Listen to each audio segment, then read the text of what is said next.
নমস্কার, স্বরাজ বার্তায় আপনাদের স্বাগত জানাই। ওয়েলকাম টু স্বরাজ বার্তা। Actually, I have with me a special guest, Mr. Yogendra Yadav, the president of Swaraj India. जो आंदोलन चल रहा है दिल्ली में, जो किसान आंदोलन चल रहा है, आज जिस रूप पे हम इस आंदोलन को देख रहे हैं, इस रूप में इस आंदोलन को लाने के लिए जिन जिन आदमी का बहुत बड़ा रोल था, उनमें से एक है योगेंद्र यादव। ये बात सही होगा ये बोलने में कि योगेंद्र जी का समय मिलना आज के दिन में बहुत बड़ा बात है, लेकिन हम लोग रियली थैंकफुल है कि योगेंद्र जी ने हम लोगों को टाइम दिया। तो बड़ा बात नहीं है। अब असली बात यह है कि इस समय टाइम 100% किसान आंदोलन के लिए है और आज कोलकाता में आया क्योंकि यहाँ पे किसानों का एक आंदोलन चल रहा है। किसानों की रैली भी थी आज कोलकाता में, जहाँ मुझे एड्रेस करने का मौका मिला और ये देखने का भी मौका मिला कि ये आंदोलन सिर्फ दिल्ली पंजाब में नहीं चल रहा, हरियाणा पंजाब में नहीं चल रहा। मैं पिछले हफ्ते बेंगलुरु में गया, वहाँ देखा मैंने कितना अच्छा पूरे कर्नाटका में आंदोलन चल रहा है। आपके यहाँ मुझे पता लगा कि 9 जनवरी से यहाँ पे धर्मतला में रेगुलरली चल रहा है पक्का मोर्चा। महिला किसान संसद भी आपने ऑर्गेनाइज किया है यहाँ पे और आज भी यहाँ प्रोग्राम हुआ बहुत अच्छा। तो उससे समझ आता है कि आंदोलन पूरा देश का है। तो किसान के इशू के लिए पूरा समय है और किसी चीज़ के लिए समय नहीं है। योगेंद्र जी, एक बात बताइए, ये सेंट्रल गवर्नमेंट का आपसे कोई स्पेशल दुश्मनी है क्या? ये हमारा गृह मंत्री अमित शाह जी बोल रहे हैं कि सबको हम लोग आमंत्रण भेजना चाह रहे हैं ये कमेटी में, लेकिन योगेंद्र यादव का नाम नहीं होना चाहिए। क्या खास कारण हो सकता है इसके पीछे? अबे तो सवाल आपको उनसे पूछना चाहिए। सवाल तो है हुआ ये कि जब वार्ता शुरू हुई तो हमारे साथियों ने पंजाब के ऑर्गेनाइजेशंस के नाम भेजे और साथ में कहा एक नेशनल 7 मेंबर कमेटी है, तो उस 7 मेंबर कमेटी के सभी मेंबर्स का नाम भेजा कि इनको भी इनवाइट करना चाहिए। तो अमित शाह ने पर्सनली फ़ोन करके बलबीर सिंह राजेवाल, जो हमारे सीनियर लीडर हैं पंजाब से, उनको कहा कि बाकी किसी को ले आओ, योगेंद्र यादव को नहीं लाना। उन्होंने कहा क्यों? तो अमित शाह ने कहा वो पॉलिटिकल एलिमेंट है। तो अमित शाह ने, हमारे राजेवाल जी ने कहा यहाँ तो 10-12 लोग हैं जो कि पॉलिटिकल आइडियोलॉजी के हैं, पॉलिटिकल पार्टी से एफिलिएटेड हैं। हनन मौला जो सीपीएम के बहुत सीनियर लीडर हैं, 8 बार एमपी रह चुके हैं, उन्होंने कहा वो है यहाँ पे। तो अमित शाह ने कहा वो सब ठीक है, योगेंद्र यादव को नहीं लाना। अब पता नहीं क्या सोचा होगा। मैं एक तो उनको लगता है शायद कि किसान मूवमेंट में अगर कोई लोग जो इनके तर्क को समझ सकते हैं, इनका आर्ग्यूमेंट और लॉ को समझ सकते हैं, जो इनके आर्ग्यूमेंट को रिफ्यूट कर सकते हैं, शायद उससे डर होगा। लेकिन मुझे लगता है कि वो अमित शाह को पता नहीं कि अब हमारे डेलीगेशन में इतने सारे लोग हैं, किसी एक योगेंद्र यादव पे डिपेंडेंट नहीं है। यहाँ 5-10 योगेंद्र यादव हैं, वो अपना काम कर रहे हैं, बहुत अच्छा। लेकिन बहुत सारा कैबिनेट मिनिस्टर्स ओपनली ये बोल रहे हैं कि योगेंद्र यादव तो ये जो आंदोलन चल रहा है इनको हाईजैक करने का कोशिश कर रहा है। ये जो किसान आंदोलन है, इनके साथ योगेंद्र यादव का कोई ऐसा पुराना रिश्ता है नहीं। ये तो पॉलिटिकली उसको इस्तेमाल करने के लिए ही is just trying to hijack the movement. Actually वो मुझे जरूरत से ज़्यादा इंपॉर्टेंस दे रहे हैं। इतना इंपॉर्टेंस नहीं, सचमुच मेरा कोई इतना ऐसा कोई सेंट्रल रोल नहीं है। वो तो मुझे बिल्कुल सेंट्रल लीडर बना रहे हैं, ऐसा तो मैं नहीं हूँ। 7 मेंबर कमेटी है जिसके 7 मेंबर्स में से एक मैं हूँ। मुझसे ज़्यादा सीनियर, मुझसे ज़्यादा एक्सपीरियंस्ड लोग उस कमेटी में हैं। तो ये कुछ बीजेपी वाले बहुत डरते हैं और शायद जिस तरह की बात मैं कहता हूँ उससे इन्हें ज़्यादा परेशानी होती है, क्योंकि अगर कोई कांग्रेस वाला हो तो बहुत आसान होता है उसको स्लॉट कर देना। कोई किसी एक रीजन से हो तो बीजेपी को डर नहीं लगता, ठीक है वो रीजन का लीडर है। नेशनल लेवल पे अगर आप इंडिपेंडेंट वॉइस रखते हो तो उन्हें ज़्यादा परेशानी है। ये जो बात है कि किसानों से आपका क्या है, किसानों में क्या शुरू कर दिया, अब आपको तो पता है, हमने पहले इंटरव्यूज़ भी किए हैं। पिछले 5 साल से तो मोर और लेस मेनली किसानों का काम ही किया है। 2015 ऑनवर्ड्स वहाँ पहले ट्रैक्टर मार्च किया 2015 में, फिर बुंदेलखंड, मराठवाड़ा किसानों का ही, फिर 2015 में ही कर्नाटका से हरियाणा तक रैली की थी एक किसानों के सवाल पे। सुप्रीम कोर्ट भी गए, बुंदेलखंड में जाके 2 महीना बैठ के काम किया। तब भी लोगों ने कहा था इलेक्शन लड़ेंगे, ऐसा कुछ थोड़ी करना था। फिर हमारे हरियाणा में रेवाड़ी इलाके में सरसों और बाजरा की खरीद ठीक रेट पे नहीं हो रही थी, उसके लिए हमने बहुत लंबे आंदोलन चलाए, धरना चलाया। और 2017 में जब AIKSCC बनी, ऑल इंडिया किसान संघर्ष कोऑर्डिनेशन कमेटी, तो उसके बाद फुली उसके काम में हूँ। उसकी जो नेशनल वर्किंग कमेटी है उसका मेंबर हूँ। हमने पूरे देश में यात्राएं की हैं। अब दिक्कत ये है कि इनको एक तो हो सकता है इन्हें दिखाई ना देता हो इस चीज़ों को, क्योंकि ये चीज़ें पहले एक्टिव इतनी प्रोमिनेंट नहीं थी, फ्रंट पेज पे नहीं आती थी, तो इनको दिखता नहीं होगा। दूसरा ये भी है कि ये इसका मतलब आप जो कर रहे हो देश भर में, बीजेपी उसके ऊपर एक सख्त नज़र रख रहा है कि योगेंद्र यादव क्या कर रहा है, उनको किसी तरह से हमें रोकना चाहिए। ये हम लोगों ने सीए एनआरसी जब मूवमेंट हुआ उस समय भी देखा कि प्रकाश जावड़ेकर आके बोल रहे कि योगेंद्र यादव वहाँ पर कैसे पहुँचा। तो मतलब बीजेपी आपके ऊपर एक सख्त नज़र रख रहा है। अच्छी बात है ना, नज़र रखना ही चाहिए। अगर वो थोड़ा बाकी चीज़ों पे भी नज़र रख ले तो वो और ज़्यादा अच्छा होगा। देश में 125 किसान इसमें शहीद हो गए हैं अब तक, उन पे थोड़ा सा नज़र रख ले, वो अच्छा काम होगा। देश में जो सचमुच किसान की अवस्था है उस पे भी जितना अटेंशन मुझे दे रहे हैं उतना अटेंशन अगर किसानों को दे देते तो शायद उससे कुछ फ़ायदा हो जाता। आपने ट्रैक्टर रैली का जिक्र किया। ये हमें पता है कि जो आने वाला रिपब्लिक डे है एक बहुत बड़ा ट्रैक्टर रैली होने वाला है, लेकिन सरकार को ये बोलना है कि ये जो ट्रैक्टर रैली होने वाला है ये रिपब्लिक डे के दिन में स्पेशली ये एक बहुत ख़राब छवि देश के बाहर भेजेगा कि देखो क्या हो रहा है आज। ये रिपब्लिक दिन के इसी दिन में देश का किसान सरकार के खिलाफ इस तरह से विरोध जो प्रदर्शन कर रहा है, सरकार का ये बोल रहे हैं, तो ये आप लोगों का साजिश है सरकार को गिराने नहीं, सरकार को बदनाम करने का एक साजिश आप लोग कर रहे हो। स्पेशली ये ट्रैक्टर रैली तो उसी के लिए है।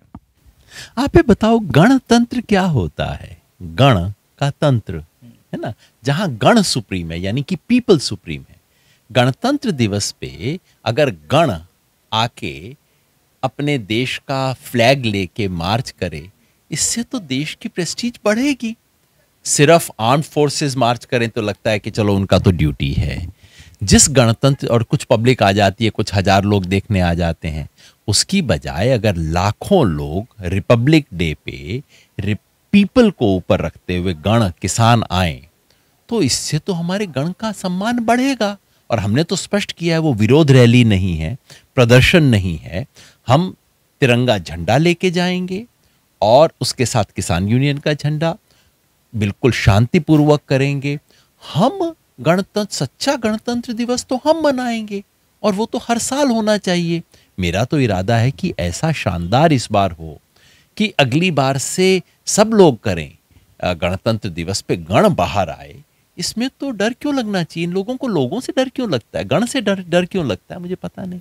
योगेंद्र जी, आपने दिल्ली में आंदोलन का एकदम जो पॉइंट जीरो ग्राउंड जीरो पे आप इतने दिन से उधर हो, आप अब आज कलकत्ता में आए हो स्पेशल कारण के लिए। आप एक बात हमें बताइए कि इतना किसान उधर शहीद हो गया, अभी माहौल कैसा है? आज हम लोगों ने अभी 10th चल रहा है नेगोशिएशन, अभी 10th फेज ऑफ नेगोशिएशन चल रहा है, तो उधर का मतलब स्पिरिट क्या अभी तक उन लोगों का बुलंद है?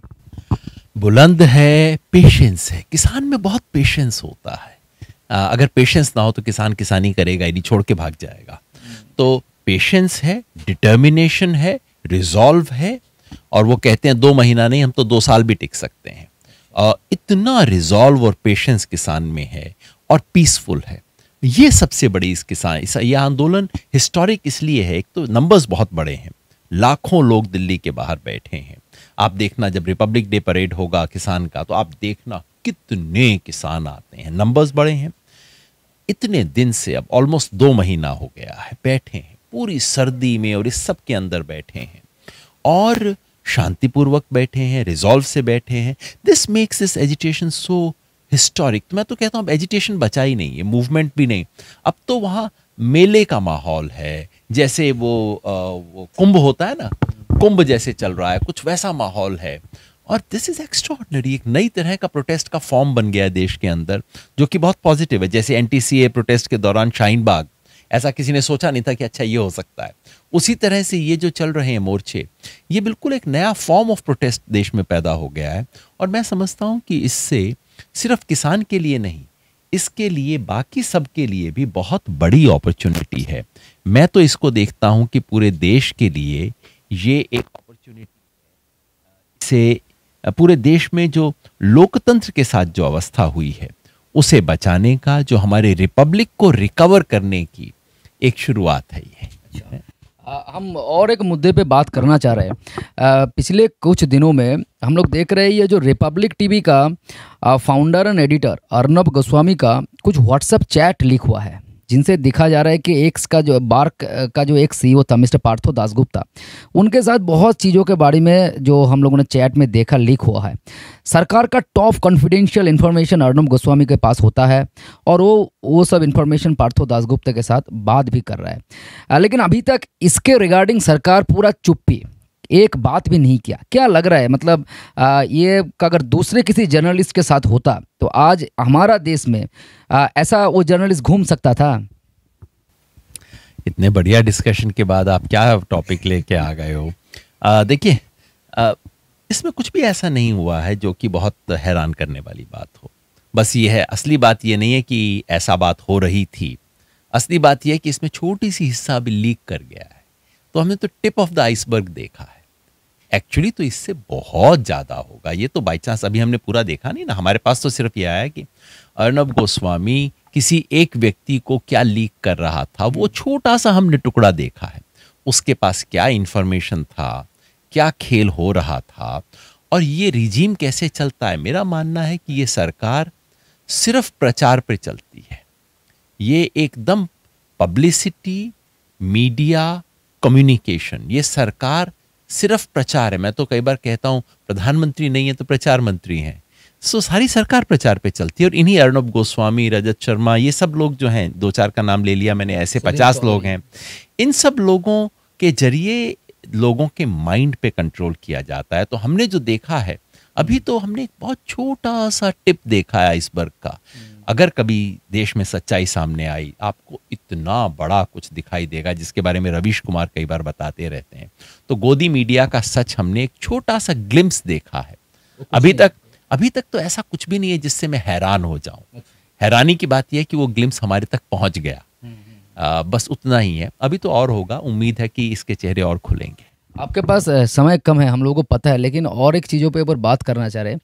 अच्छा, अभी जो सरकार अपना मर्जी से जिसको पसंद नहीं आ रहा है उसको उठा रहा है, ईओपीए लगा के बहुत सारा कानून आ गया। आपको मतलब कभी कभार डर लगता है? अगर इस तरह की सरकार का विरोध करेंगे तो कुछ कीमत तो देनी पड़ेगी। अब मैं किसान आंदोलन में शामिल हूं, सरकार को तो अच्छा नहीं लग रहा। अगर अमित शाह रोक रहे हैं तो नेचुरली वो परेशान तो होंगे, और मुझे लगता है कि जब किसान आंदोलन हो जाएगा उसके बाद कुछ ना कुछ एक्शन तो लेंगे। इस देश में आप अमित शाह का विरोध करो और आपको कोई कीमत पे ना करनी पड़े, ये तो होगा नहीं। लेकिन इमरजेंसी का विरोध करने पर भी यही हुआ। इंदिरा गांधी को जिसने अपोज किया, सबको कुछ ना कुछ कॉस्ट पे करनी पड़ी। अंग्रेजों का भी जो विरोध किया उनको भी कॉस्ट पे करनी पड़ी। बिना कॉस्ट पे किए आप कुछ कर लेंगे तो हो नहीं सकता ना, किसी को तो कॉस्ट पे करनी होगी। हमारी कॉस्ट उतनी हीरोइक नहीं है जैसी भगत सिंह की थी, वो ज़्यादा हीरोइक कॉस्ट थी। लेकिन भगत सिंह बनने का मौका तो नहीं बनेगा, लेकिन 2 पैसा भगत सिंह, 5 पैसा भगत सिंह तो हम सब बन सकते हैं ना। मेरा आखिरी सवाल है, बंगाल में तो चुनाव आ गया, आप तो प्राइम मिनिस्टर, होम मिनिस्टर बोल रहे हैं कि हर महीने हम लोग 2 बार 3 बार करके बंगाल का दौरा करेंगे ही करेंगे। क्या लग रहा है बंगाल का चुनाव को लेकर? बीजेपी जो इतना डेस्परेट हो गया बंगाल का चुनाव को लेकर, आपको मतलब आप, मुझे पता है कि आपका ये सेफोलॉजी वाला जो आइडेंटिटी है, आप तो बोलते हैं कि वो मेरा पिछले जन्म का था, फिर भी आपको दर्शक के लिए एक बार बता दीजिए कि बंगाल में क्या होने वाला है। हमें सिर्फ ये सोचना है, वो तो पूर्व जन्म का काम है, मैंने नहीं किया। अब तो भविष्य बताने का काम नहीं करता, भविष्य बनाने का काम करता हूँ। जो एक चीज़ है इंपॉर्टेंट कि बीजेपी इतनी डेस्परेट क्यों है बंगाल में, और मुझे लगता है उसका कारण ये है कि नॉर्थ इंडिया में इनकी सीट जा रही है।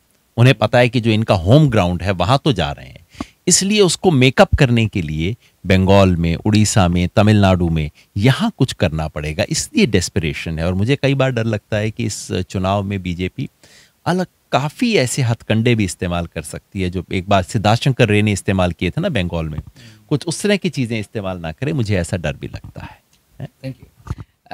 योगेंद्र जी का समय बहुत कम है. हम लोग we thank you all from the bottom of our heart, Shri Yogendra Yadav. We all know that is very difficult in the present situation, as he is very busy right now. Within few hours he will also again go to Delhi and join the movement again. We thank you all from the bottom of our heart, Sri Yogendra Yadav. Thank you, sir. We will meet again. Thank you, sir.